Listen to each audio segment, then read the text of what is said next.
we all get busy at times, and wouldn't it be convenient to have some plans that even if you don't have the time to spend every day or every few days checking on them, that you could check on them maybe once every week or 2 weeks and they would be just fine. Today I'm going to show you 3 such crops that you can have in your garden so that when you get busy, it shouldn't mean that you don't have a harvest. Let's get to it.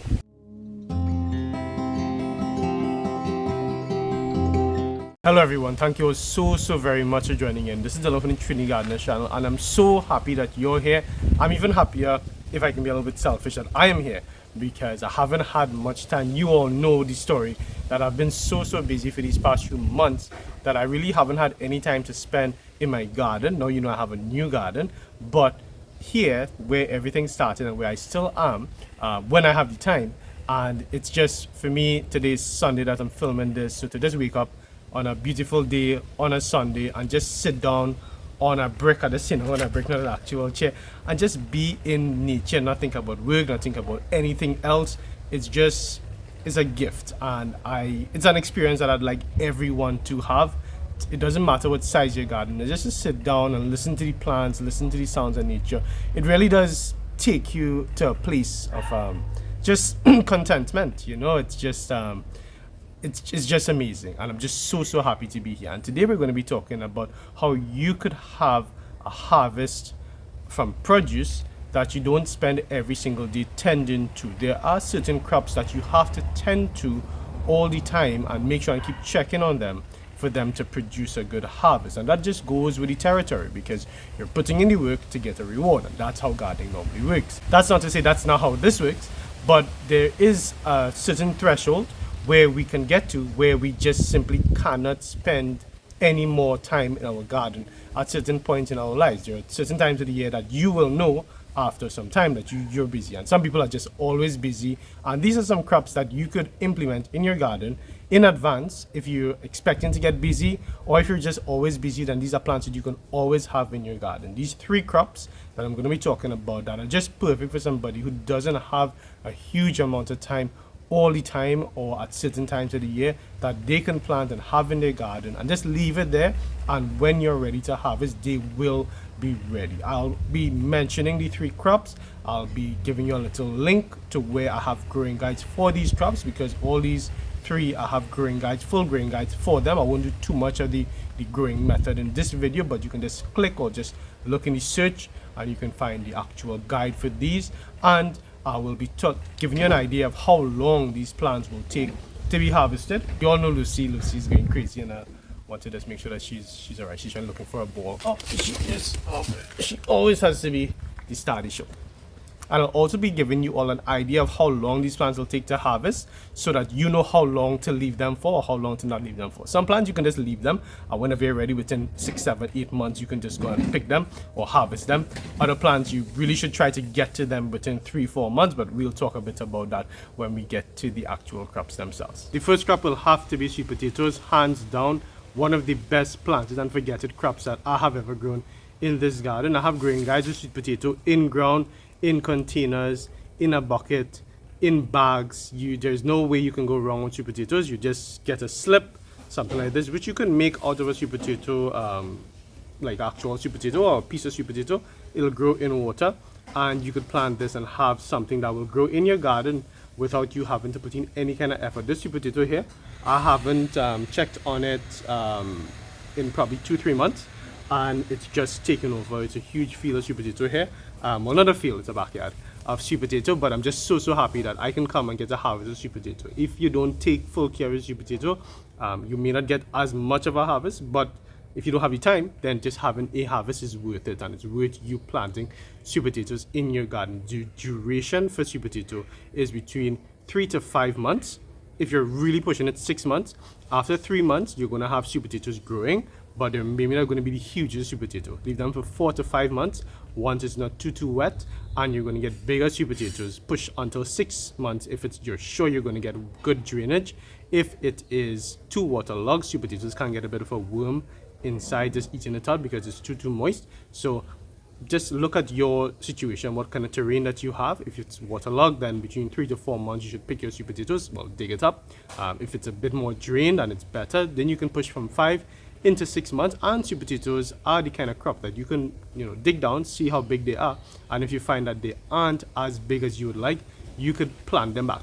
Just cover them up with dirt, and they'll continue growing for you. So it's an amazing crop that you can use and have in your garden, even if you don't want the actual sweet potato tuber, which is what we call the sweet potato. These leaves, the younger one especially, you could steam this down and eat this like bhaji, and it's actually really good. It's especially when it's young and tender like this. It's a very common thing to have with ceviche, which is a Spanish, a Latin kind of dish that you make with fresh raw fish and tomatoes, onions, lime juice, that kind of thing. You put the ceviche inside here and you take a bite of your sweet potato leaf itself. But if not, just steam it down just like bhaji with a little bit of lime juice, some tomatoes, some onions, and you're good to go. Eat that with roti and enjoy. The next crop that is probably one of the best planted and forget-it crops it has to be cassava. It's just an amazing plant for the busy working person that doesn't have too much time to spend in their backyard, that you could plant cassava. And well, cassava is these big sticks that you're seeing here, just these big sticks here. This is the cassava stick. It's gotten too long, way too big. I shouldn't have let it get too tall. Well, this tall here. So I will tell you a bit more about that afterwards. But cassava is not picky at all. It is very disease resistant, pest resistant. It will just grow beautifully for you. And the best part, it's not too picky with where you plant it. In fact, the harder the ground is where you do plant it, like hard clay, for those of you that have hard clay, cassava can still grow because the root of the cassava generates a very strong force that is so powerful. It can go through as much as even concrete. I've seen cassava going through. Don't plant your cassava into concrete or into just concrete, please, and say the Trinidad gardener told you it could go through concrete. It can at the most extreme, but plant it in dirt, plant it in soil, and you'll get a good harvest of cassava. The duration for cassava, cassava can be between from 4 or 5 months all the way up to a year. What people will do sometimes is they will trim the top of their cassava if they know that they're not ready to pick it yet. So they'll have it grow up to a certain point, trim the top, and just let it branch back out. It will. Once you don't disturb the root will continue growing for you, and it'll grow beautifully as well. Sorry, but there was a full-on black jep that just came by my face in the back there. And if you know one thing about black jep, they're nothing like the maroon reddish ones. They will hurt you really bad. So if you see one, get as far away as possible immediately. The good thing is that they don't generally travel in packs. So I'm okay, just one. I'll keep an eye out for it. So I was just telling you all about the cassava here. It's going to be, you can harvest cassava, right, at any point from 4 to 5 months. From 3 months, again, just like sweet potatoes, you might be able to dig down and just see the top, because that's something that I do. I check on my cassava, just remove the bits of the topsoil and just dig down until you see or feel anything underneath there. But leave it. I wouldn't recommend that you pick cassava until at least 5-6 months. Even then, check it, see how big it is. It'll be fine. Just don't like put a fork down and break it. Just take your fingers or take a small little shovel and just a hand shovel and just kind of move the topsoil to see how much it's growing. And if you're satisfied, you can harvest it from 5-6 months. It'll be really good all the way up to a year. You can keep your cassava and it'll stay fine in the ground. In fact, if you're not planning on using a cassava, then don't dig it just yet. Leave it, let it grow. They grow really nice and big, and it will give you a really nice harvest even after you haven't had the time to water it or take too much care of it. In fact, cassava is one of those crops, and root crops in general, they do benefit from starving them of or depriving them of water. The more dehydrated they are, the deeper and bigger and stronger the roots have to become to go looking for water. So that's what we want to have happen, because it's going to give you nicer, big, thicker tubers. And last but most definitely not least is yam. Yam is just probably the most resilient root crop that you could grow. It sometimes what people do, in fact, just to show you how much you don't have to tend to it, is that you see, like right now, I think hunting season is open. People would like go in the forest, hunting or whatever, they go to do camping, and they would find yam vines. A yam vine, so like this here is a yam vine. All right, there are a few other vines that look similar to it, but if you're seasoned, you'd be able to recognize this in the forest. A yam vine can go for hundreds of feet, and you wouldn't even like see exactly where it is until you follow the vine. You get to that point, and very often people that are in the forest, they would dig up the yam. Normally if you're caring and you realize that you didn't plant it, so you want to make sure that somebody else could also benefit from it. What they do is they dig out part of the head, and they would take whatever they want, or as much as they could carry, because those can get huge, and probably one person can't carry all, or just shouldn't, because you shouldn't just take all the yam, because it's kind of common yam. So when you do get that, what you would do, if by chance you were to take out the entire head, is that you would just take the top of it, where the vines were now coming out from, and then you would plant back the head, and you cover it down, and you just leave it, and very possibly, sorry for the noise, and very possibly you could come back and get that exact same head in another year, or another hunter would come and find it within that time, and they would then do the exact same thing. They would, if they're a proper steward of the land, and they also are thinking logically, where if you plant more, we can all get more, rather than just taking all and not planting back, and then nobody gets. We we take care of it. You get the yam, you dig the yam, plant it back, and then you're able to get from it. But in your backyard, this can work in the exact same way. The only thing is that you need the space for the yam vine to go all over the place, because the yam vine likes to go up to meet the sunlight. So it captures the sunlight and then takes that down into the root, and then the tuber grows, and that's what we eat. But you could do that without having to do any kind of work, except having a place for the vine to go up, and then just leaving it and just let it grow. The duration for yam is just around a year.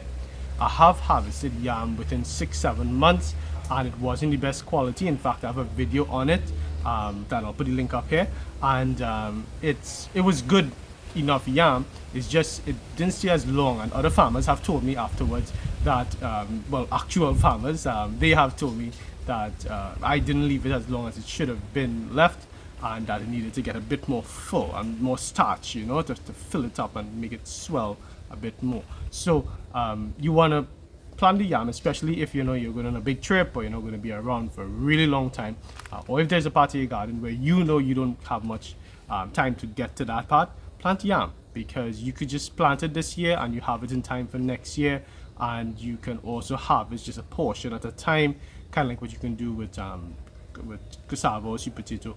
So it's really, really beneficial for you to have something like yam.